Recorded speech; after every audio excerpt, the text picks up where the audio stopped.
नमस्कार, मैं हूं आपके साथ अंजना और आप देख रहे हैं राष्ट्रीय युवा वाहिनी शंखनाद समाचार। आइए नजर डालते हैं आज की बड़ी खबर पर।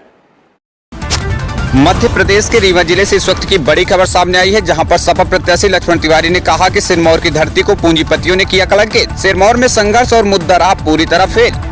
बताते चले, पत्रकारों से बातचीत करते हुए कहा कि जिस तरह से सिरमौर विधानसभा क्षेत्र में धनबल हावी रहा, संघर्ष और मुद्दों पर जनता ने ध्यान नहीं दिया, वह काफी दुर्भाग्यपूर्ण है। जिस पार्टी का नारा था तिलक तराजू तलवार, इनको मारो जूते चार, उसी पार्टी में शामिल होना काफी दुर्भाग्यपूर्ण है। जिसने अपने पूरे जीवन काल में नौकरी में रहते हुए अवैध रुपया कमाया, वह विधायक बनकर क्या करेगा।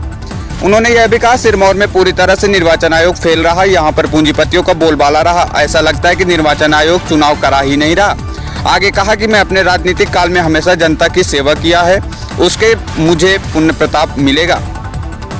मैं सिरमौर की जनता के दुख सुख के लिए हमेशा खड़ा रहा हूं। जो लोग 17 तारीख तक जिस तरह लोगों के पास जाया करते थे, अब क्यों नहीं जा रहे। ये लोग भोली भाली जनता को गुमराह करके रुपए के दम पर शराब, बनियान और साड़ी देकर खरीदा है। इससे ऐसा लगता है कि लोकतांत्रिक व्यवस्था से चुनाव हो ही नहीं रहा।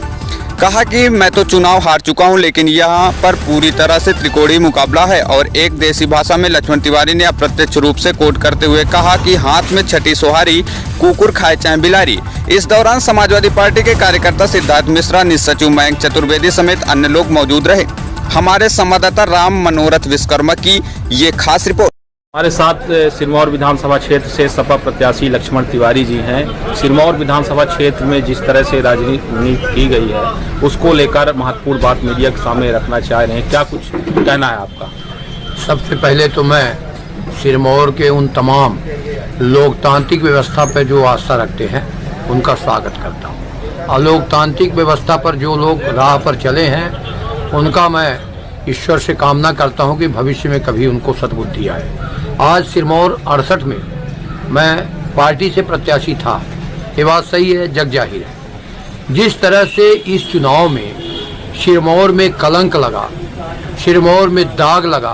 पहले दाग लगता था कि ये नहीं जीता, वो नहीं जीता, अब दाग ये लग गया कि पैसे के कारण ऐसा लगता है कि धन बल ऐसा ना हावी हो गया। जिन लोगों ने अवैध कमाई करके, जिन लोग नंबर 2 की कमाई करके, जिनके तमाम कोई इतनी बड़ी कमाई थी नहीं, जितने बड़े का ना तो लोगों के पास तनख्वाह थी, न राजंसी थी, ये सारे इस तरह से बिक्री नामा कराए इस सिरमौर को। और खासतौर पर ब्राह्मण, मैं इसलिए नहीं कह रहा हूँ कि मैं भी ब्राह्मण हूँ, पर जिस तरह से लोगों ने अपना मत बेचा, अपनी आत्मा बेचा, और उन लोगों के पास बेचा जो एक नारा देते थे कि जूता मारो तान के ब्राह्मण को पहचान के, उसी नारा को वोट देने का काम किया। ये बड़ा दुर्भाग्यपूर्ण है भविष्य के लिए। मैं तो कहना चाहता हूँ कि अब तो चुनाव हो ही नहीं रहे। अब तो निर्वाचन आयोग को चाहिए कि पहले वो पर्चा भराए उनका जो अरबपति हों, जो करोड़पति हों, जिनके पास धन का पहले हिसाब किताब हो। निर्वाचन आयोग इस बार पूरी तरह से फैल रहा, और निर्वाचन आयोग करता भी क्या, जब लोगों की अपनी आस्था डिग गई, लोग चारों तरफ से भ्रामिक हो गए, और लोगों को लग रहा था कि एक नारा था जो राजा को हराएगा वोट देगा, राजा को हराएगा वोट देगा।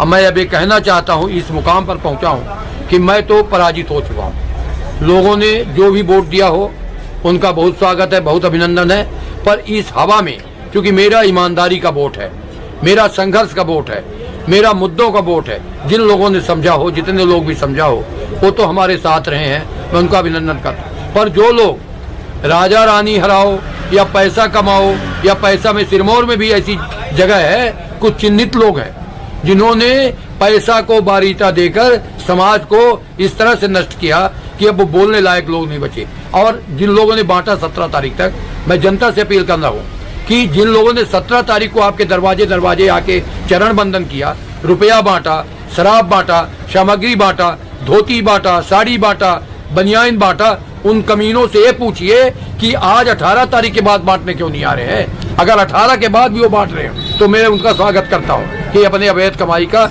हिस्सा जनता में बांट रहे हैं। मगर फिर होगी आपसे मुलाकात ऐसी ही एक बड़ी खबर के साथ। तब तक के लिए नमस्कार और देखते रहिए राष्ट्रीय युवा वाहिनी शंखनाद समाचार। अगर आपको हमारी वीडियो पसंद आई हो तो हमारी वीडियो को लाइक करें व शेयर करें, और ऐसे ही लेटेस्ट अपडेट पाने के लिए हमारे चैनल राष्ट्रीय युवा वाहिनी शंखनाद समाचार को सब्सक्राइब कर बेल आइकन दबाना ना भूलें। हमसे जुड़ने के लिए स्क्रीन पर दिए गए नंबर पर कॉल करें।